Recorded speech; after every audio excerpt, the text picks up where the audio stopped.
It seems that cancer is on the rise, particularly in young people. In today's show, we're going to talk more about the connection with cancer and metabolic health. And I want to share with you a few different recent viral stories about the Princess of Wales, Kate Middleton, as well as Olivia Munn, who's an actress, both of which are under the age of 45, and they have underwent chemotherapy and radiation and surgery.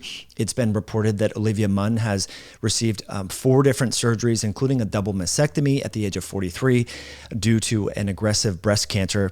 And the Princess of Wales has underwent a lot of different chemotherapy and oncologic treatments and so forth for her cancer. And that has caused a lot of media attention around the rise in what's known as early onset cancer. And so here is Yale Medicine.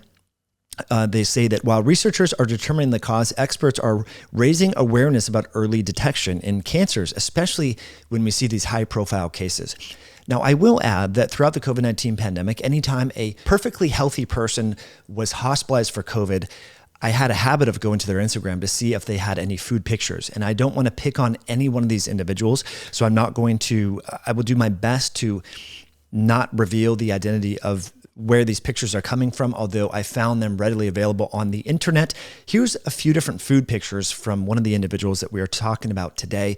As you can see, a lot of consumption of processed foods, particularly foods that are rich in both industrial seed oils as well as processed carbohydrates. And I think it's important that we start to ask the questions and really figure out, is cancer a foodborne illness? In fact, there's a documentary out that I will link in the description below and right here that I encourage you to check out with Thomas Seyfried and other individuals, highlighting the metabolic origins of cancer, which is where we're going to continue in this conversation, because we see that metabolic health and poor glucose tolerance and handling is on the rise. And we know that at least in children and adolescents, the prevalence of ultra-processed food consumption, including hyperpalatable junk food that's enriched in refined sugar and processed sugars, if you were to enumerate the percentage of calories that are coming from junk food, it's about 63% in young people. And in adults, it's now about 53 to 57%, depending upon the study you look at.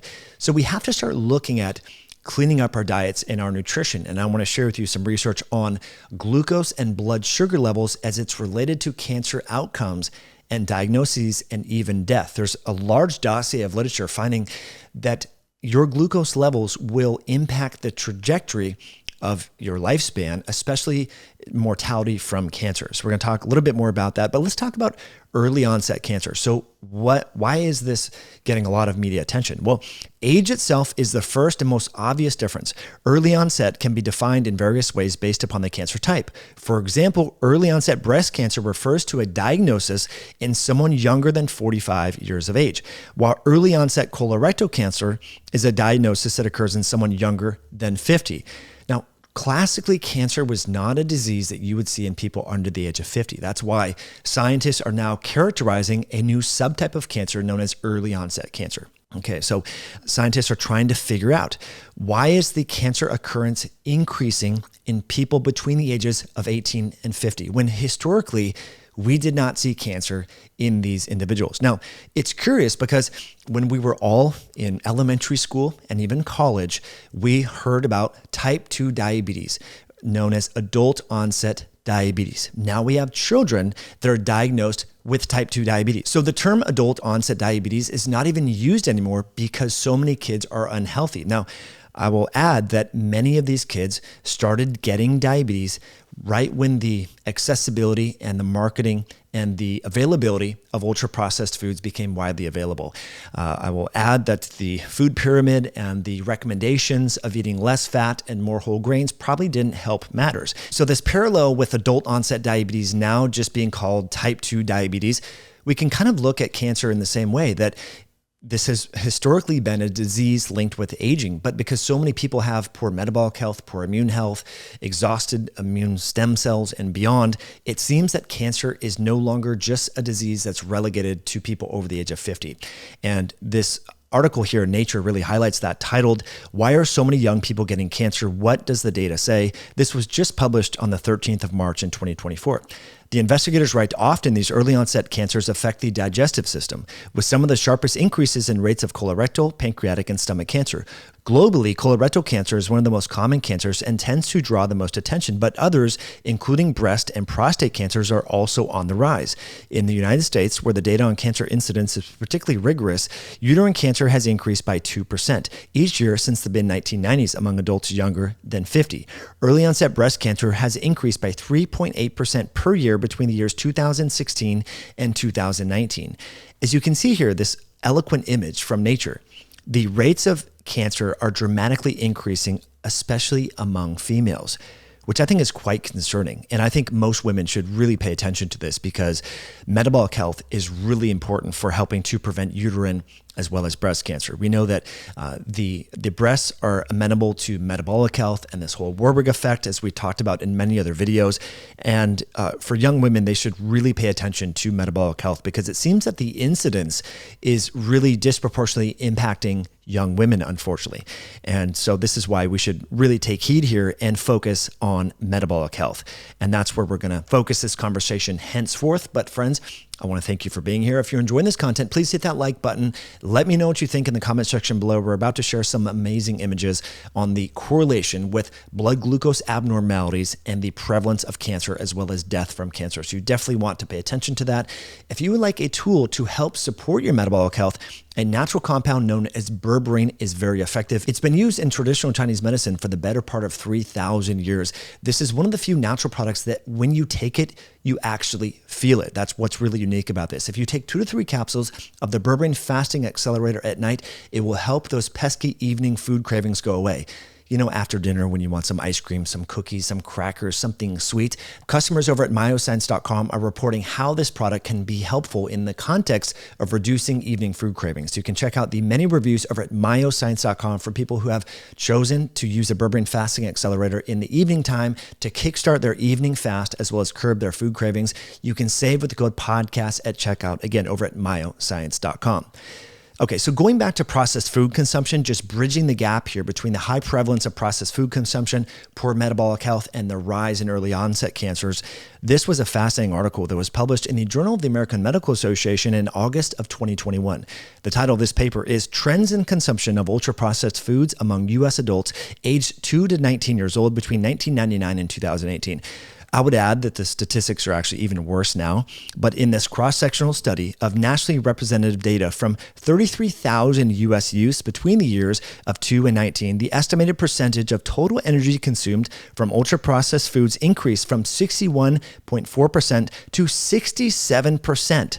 This is insane. Just in the last 20 years, we now almost 3/4 of the calories that people are consuming under the age of 18 is from junk food. Yet the experts are wondering, why is there a rise in cancer? Why is there a rise in sudden cardiac death and stroke in these young people? Why are we seeing more type 2 diabetes in people when just 20 years ago, you and I were taught in school that type 2 diabetes was known as adult onset diabetes. And so we're seeing a dramatic increase in the amount of calories that are coming from junk food. And we also see an associated declining trend in metabolic health.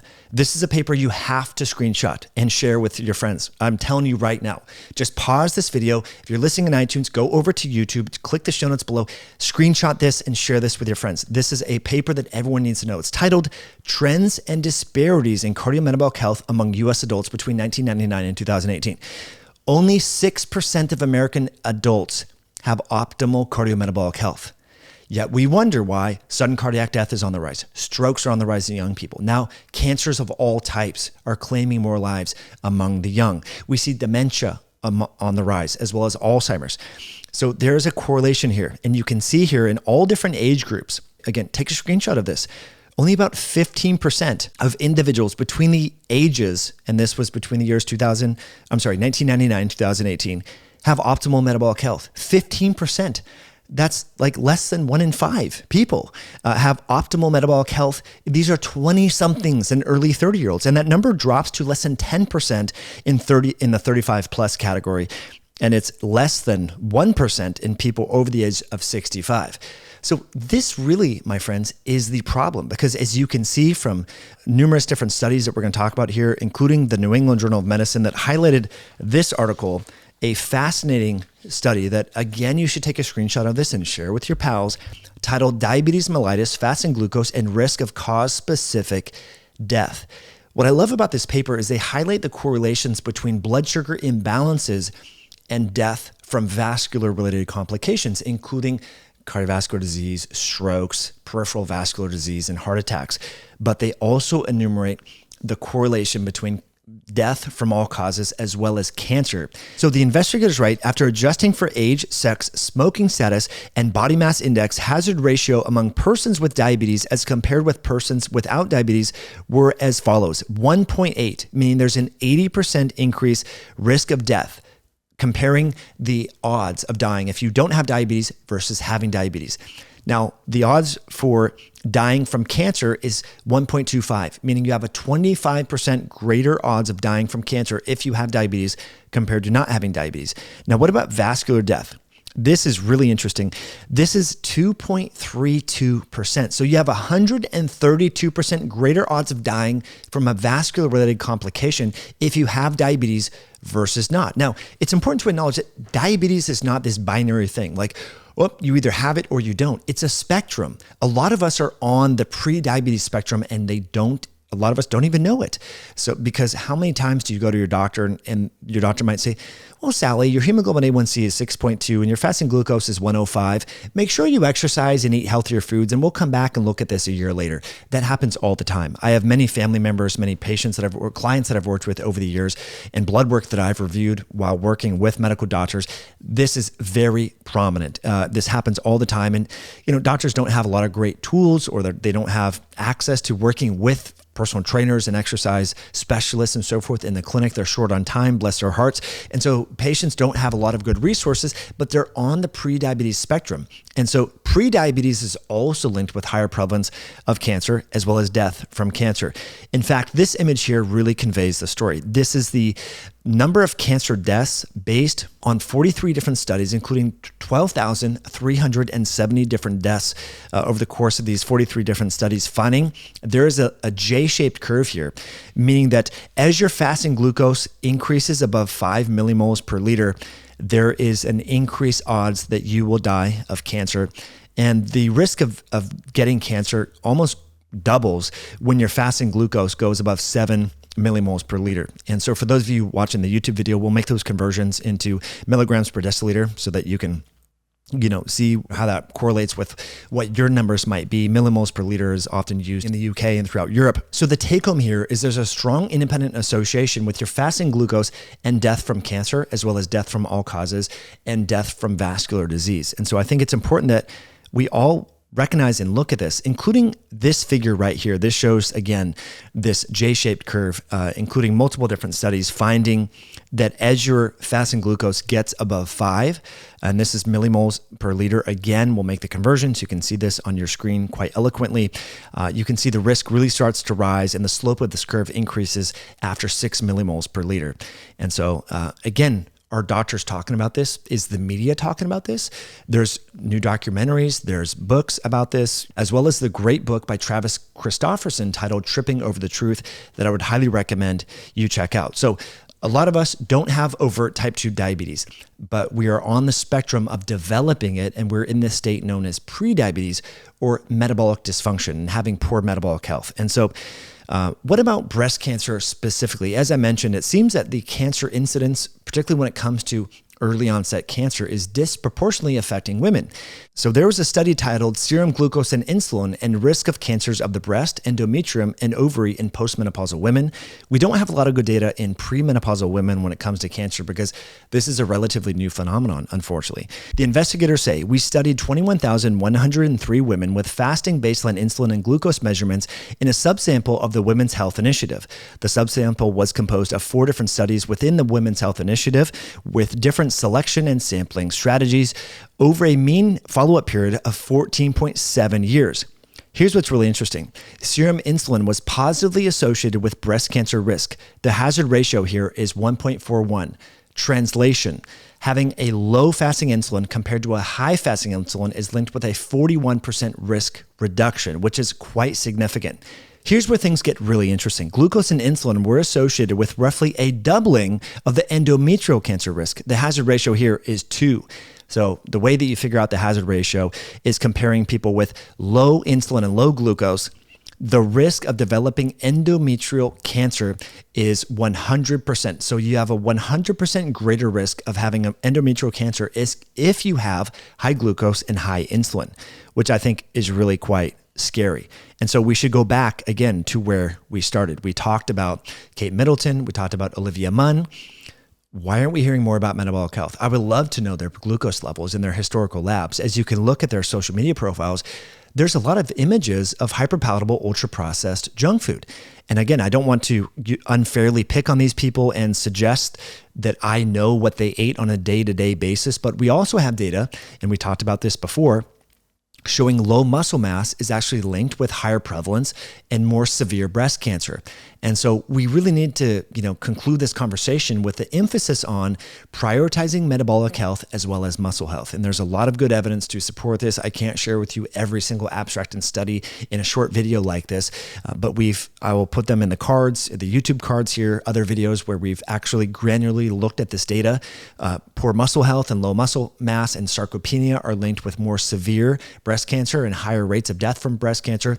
We have other videos talking about the Warburg effect and how metastatic or neoplastic cells can ferment glucose in the presence of oxygen to create a unique metabolic environment to foster acceleration of growth of different precancerous and cancerous cells. And the tissues that are most amenable to metabolic health appear to be the colon. Remember, colon cancer is on the rise, especially in people under 50. Lest I remind you that colonoscopies weren't even recommended for people under 50 until just a few years ago. That recommendation has changed. Peter Attia has talked a lot about how no one should be dying of colon cancer because screening is so accessible and non-invasive. Getting a colonoscopy doesn't require a tissue biopsy or anesthesia necessarily. It's just very low-grade fentanyl, to the best of my knowledge. It's a short procedure. So if you have a history of diabetes or smoking or obesity, you should probably be getting colonoscopies in your 40s. And again, metabolic health should be part of our assessments. And so how do we look at blood glucose? Well, we want to look at fasting first. You want to go after a 12 to 14 hour fast, look at your blood glucose as well as your hemoglobin A1C. If your hemoglobin A1C is anything over 5, you probably need to be doing some intentional work about walking after meals, eating less processed foods, sugars, not having a big bolus, especially of carbohydrates and processed foods in the 4-hour window before you go to bed. In my opinion, after wearing a continuous glucose monitor off and on since 2016, is walking after meals is arguably the best thing to lower your glucose. Even if you're eating high glucose containing meals, rice or beans, or, we did this video where I went to a vegan restaurant in Seattle. My glucose just shot up like a rock to about 190 post meal because at that time I was very low carb, and just going for a walk, it literally cut my serum glucose levels in half. And I verified that with not only the continuous glucose monitor, but just a glucometer here at home, a finger prick. And it's so impressive. So if that's the only thing you do and you don't even change your diet, if you go for a 10 to 15 minute walk after you eat, that's going to really improve your metabolic health. And starting to exercise more. We know that skeletal muscle is a major glucose and insulin sponge. I don't know why more people are not emphasizing the preservation and optimization of muscle mass, especially to optimize metabolic health, considering that only 6% of adults have ideal metabolic health. And so I think that's important. And of course, we know sleep and circadian rhythm health is very important. The cancer prevalence is disproportionately higher in people who work the graveyard shift, the night shift, things like that. So sleep and circadian rhythm health is very important. As we talked about earlier, using tools like berberine to just kickstart the process and really help to improve those ketone levels. Berberine has a unique ability to help balance out glucose while increasing levels of ketones. So those are just 3 simple things that you could be doing now. Now, one of the questions that people often ask is, well, you're recommending a low carb, high protein diet. Doesn't protein spike insulin? Yes, but it doesn't also spike glucose. I think that's important to recognize. So when you're having a glucose insulin spike concomitantly, I think that's where the problem can come in.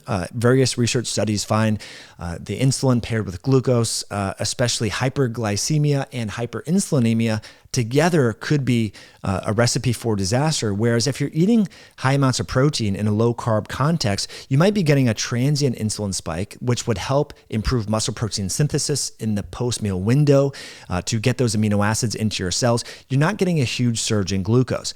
And so I think that's where wrapping our mind around, well, wait, doesn't protein spike insulin? Yes, but it's not impacting glucose to the same degree as equivalent amounts of carbohydrates would. And so I think that's an important differentiator there. So those are just some of the things that I would recommend, because I did get this DM over on Instagram just the other day when I highlighted how glucose is linked with cancer. This individual says, how do I lower glucose? And so I just kind of shared with you, walking after meals, making sure that you're doing resistance training 3 or 4 days per week, hitting every major muscle group, doing compound movements, meaning you're moving 2 or more joints at the same time. Instead of the bicep curl, you're doing a pull-up. Instead of the leg extension, you're doing a squat, hip hinge, or hip thrust, or deadlift, right? Instead of just doing the pec deck chest machine, you're doing a full press. And so looking at that movements that move 2 or more joints at the same time. And then, as I mentioned, not eating before bedtime. When I was wearing the glucose monitor, and many other people corroborate this, eating before bed is just a disaster for your metabolic health. Not only does it compromise your sleep quality and sleep duration, but it affects metabolic health negatively. So those are a few simple tools. I would love to know what you think of this content and these studies. As always, I appreciate you tuning all the way to the very end. Thanks for hitting that like button and sharing this video with a friend, and we'll catch you on a future episode down the road.